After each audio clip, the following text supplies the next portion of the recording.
Bill and Dorothy, when they first got married, lived in a little house at the south end of Kalispell, Montana. And Dad worked at the Palm, which was a bar in Kalispell. And they managed to save up enough money to buy a brand new Nash automobile. But they didn't quite have enough money for train fare back to the factory. So Dad put all the money for the new Nash in his boot and jumped on a freight car and rode the train like a hobo all the way back to the factory where they made Nashes.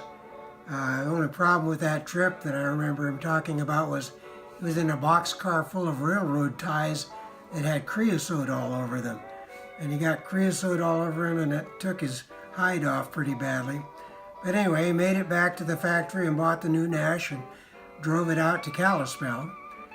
But not long after that, he went out to the airport, little airport that's just south of town there, and he got the flying bug.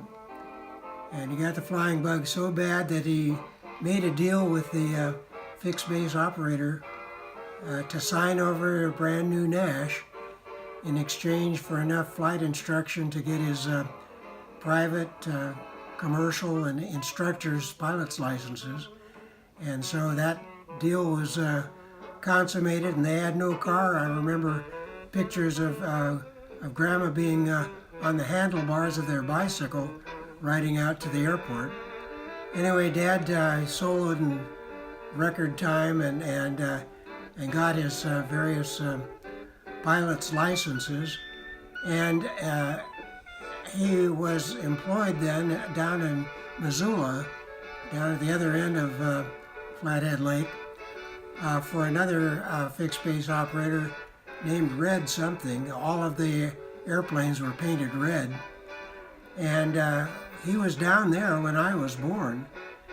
Just before I was born, I remember a story. He took Grandma up for a flight in a rocker or whatever. They had airplanes in those days, and did something like a 32 revolution spin from 10,000 feet or so down to the surface practically. That Mom did that. That may have induced my birth. I don't know. It was not long before I was born.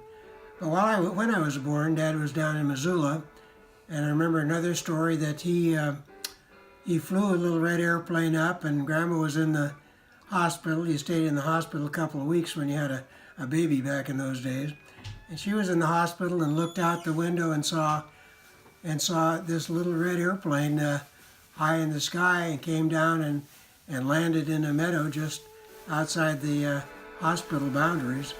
And that was my introduction to my dad at that time.